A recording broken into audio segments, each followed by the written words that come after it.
उस धरती पे, उस बोध गया पे बोध भाइयों के साथ, बौद्ध अनुयायियों के साथ किसी भी तरह का अन्याय हम लोग बर्दाश्त नहीं करेंगे। इसी बात को बताने के लिए मैं आज आपके बीच, मैं आपको यहाँ ये भी कहना चाहता हूँ, ये मेरा निवेदन और चेतावनी दोनों समझिए, जब तक आपके पास गांव में आपकी बात को पहुंचाने वाला, डंडा उठाने वाला ईमानदार नेतृत्व नहीं खड़ा होगा, तब तक आपकी बात मजबूत होने वाली नहीं। इसलिए आपको हवाई काम करने के बजाय जमीन पे जाके संगठन का निर्माण करना चाहिए। गांव में जाके जिनके दिल में आपके जैसी तमन्ना है, उन तमन्ना वाले लोगों को इकट्ठा करना चाहिए, उनको अपनी बात समझानी चाहिए, उनको इस अपमान के बारे में जागरूक करना चाहिए और उनको भी तैयार करना चाहिए कि वो गांव के लोगों को मीटिंग करके, कैडर करके, भाईचारा बना के, महापुरुषों की बात बना के, क्योंकि महापुरुषों ने तो हजारों साल की गुलामी को बाबा साहब अम्बेडकर के लिए संविधान के रूप में, जिस गुलामी में आपको कपड़ा पहनने की, इज्जत से जीने की, संपत्ति बनाने की, तरक्की करने की, सुख शांति के जीवन का अधिकार नहीं था, जिस गुलामी में, उस गुलामी को काटने का काम भी बाबा साहब अम्बेडकर ने भारतीय संविधान के जरिए कर दिया है। अब हम पे रोड मैप है संविधान के रूप में, अगर हम उस रोड मैप को जमीन पे लागू करा दे तो वो दिन दूर नहीं कि हम इस बीटीएमसी एक्ट को भी खत्म करा पाएंगे और अपनी ताकत भी बना पाएंगे, क्योंकि हमारी मेहनत में कमी है, हमें मेहनत बढ़ानी चाहिए। अगर हम मेहनत नहीं बढ़ाएंगे तो आप अपने मन में सोचो, आपकी लड़ाई को दूसरा क्यों लड़ेगा? कई लड़ाई आपकी है, समस्या आपकी है, कोई दूसरा क्यों लड़ेगा? हम तो इंसानियत को मानने वाले लोग हैं, इसलिए अगर किसी आखिरी आदमी को भी एक कांटा भी चुभता है और हम जागरूक और समझदार हमें दिखाई देता है तो हम उसकी लड़ाई भी लड़ने के लिए सबसे आगे रहते हैं। इस बात का उदाहरण मंडल कमीशन भी है कि जब पिछले वर्ग के लोग भी पूर्ण रूप से तैयार नहीं थे, क्योंकि अगर तैयार होते तो सारी मांगे मंडल कमीशन की पूरा होती। मंडल कमीशन की 2 सिफारिशें पूरी हुई है, इसका सबसे बड़ा अगर किसी को योगदान जाता है तो उन जागरूक बाबा साहब अम्बेडकर के अनुयायियों को जाता है, जिन्होंने मंडल कमीशन को लागू कराने के लिए पूरे देश में जन जागरण करने का काम किया, लोगों को जागरूक करने का काम किया। ये लोकतंत्र है, यहाँ वोट डालते हुए पैसा नहीं लगता है, सारी व्यवस्थाएं बाबा साहब अम्बेडकर संविधान में करके गए हैं। आपको जाके सिर्फ लोगों को जागरूक करना है, उनमें भाईचारा पैदा करना है, उनको तैयार करना है कि वो किसी की बातों में ना आए, क्योंकि बातों में तो वो बहुत लंबे समय से आ रहे हैं। अगर बातों में आना आते तो बिहार से पलायन रुकता ही नहीं रुकता।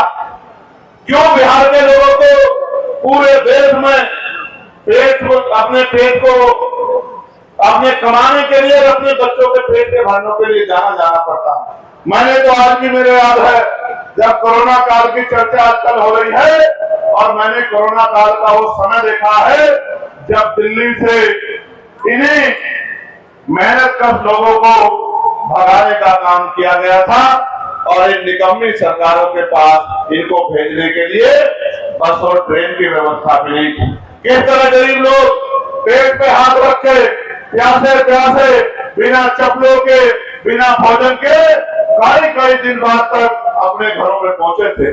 मैंने बिलखती माओ को, छोटे बच्चों को और उन बच्चों को बैग के ऊपर लेटे हुए भी देखा है। हम कोशिश करते थे महापुरुषों के विचारों के कारण कि जितने लोगों तक भोजन सामग्री, खाद्य सामग्री, पीने के पानी की व्यवस्था करा पाए। मैं तो दिल्ली में था, कभी पुलिस इधर से लाठी मारती थी तो लोग उधर को भाग जाते थे, फिर उधर से लाठी मारती थी तो इधर को भाग आते थे। ना कोई पानी पूछने वाला था, न वो शहर है, ना कोई खाना पूछने वाला था। उस दिन मुझे लगा था कि ये बिहार में जहां जहां तक हमारी बात जाएगी हम लोगों को समझाने का काम करेंगे कि लोकतंत्र में नेता मालिक नहीं होते, जनता मालिक होती है, और जनता जिसका हाथ पकड़ लेती है उसी को ताकतवर बना देती है।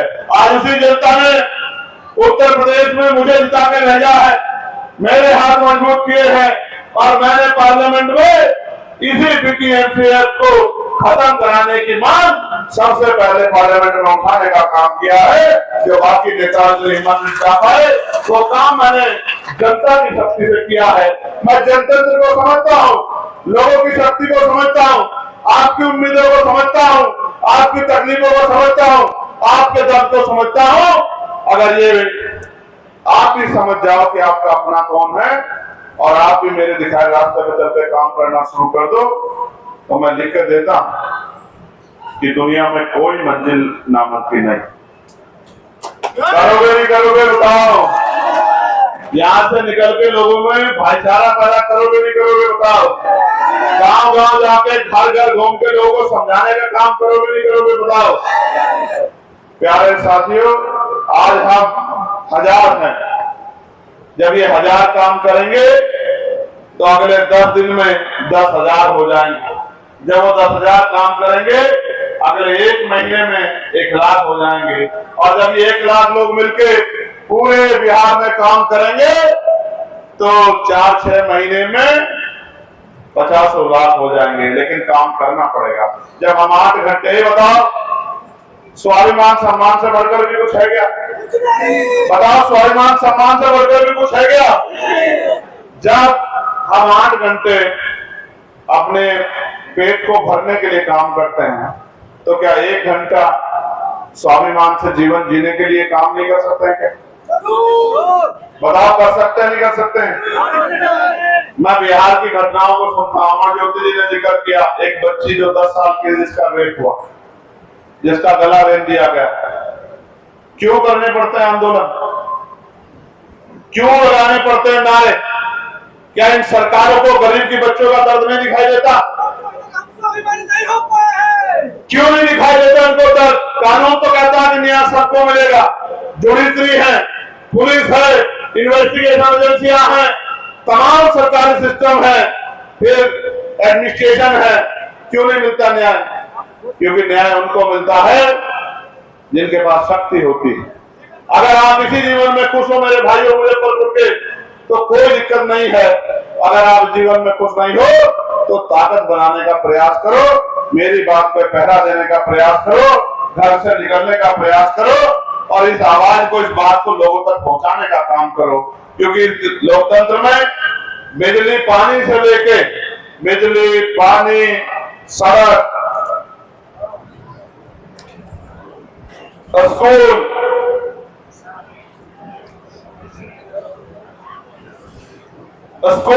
कॉलेज, यूनिवर्सिटी, औद्योगिक क्षेत्र, पेट्रोल डीजल के दाम, मैं दोबारा दोहराता हूं, बिजली के दाम, पानी के दाम, पेट्रोल डीजल के दाम, सड़क कहां बनेगी, स्कूल कहां बनेगा, कॉलेज कहां बनेगा, यूनिवर्सिटी कहां बनेगी, मेडिकल कॉलेज कहां बनेगा, औद्योगिक क्षेत्र कहां लगेंगे, ये सारी चीजें सरकार करती है। नौकरी किसे मिलेगी, रोजगार किसे मिलेगा, न्याय किसे मिलेगा, ये सारी चीजें सरकारें करती हैं। आप लंबे समय से सरकारों से दूर हैं, इसलिए आपको जुल्म सहना पड़ रहा है। अपने अंदर भाव पैदा करो। आदमी भूखा रह सकता है लेकिन अपमानित होकर नहीं रह सकता। बिना ताकत के हम लोगों को यहाँ अपमान का जीवन जीना पड़ रहा है। आपको याद होगा, एक हमारा छोटा भाई था,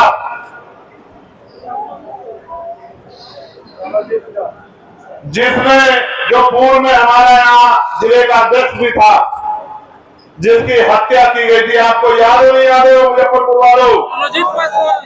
जोर से बताओ, याद है नहीं याद है? बताओ क्या नाम था? बताओ क्या नाम था? क्या अपने भाई रंजीत को भूल गए हो गया? क्यों हत्या हुई उसकी?